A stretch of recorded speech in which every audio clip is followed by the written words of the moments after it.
Hey, I'm Mechanic Mike from Riverside Metro Auto Group Service Center, and this is Maintenance Minute.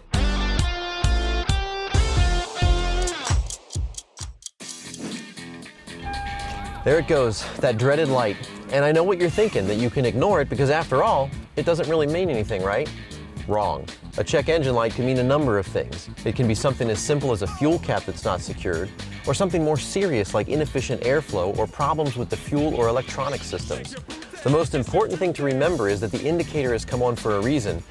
A proper diagnosis can improve your fuel economy and save you hundreds in repair costs. So let our factory-trained technicians tell you exactly why your check engine light won't go off. Let us take care of the small problems while they're still small before they turn into something bigger. No matter how complex the repair, our team is ready to get your car back in the road in no time. I'm Mechanic Mike, and this has been your Maintenance Minute.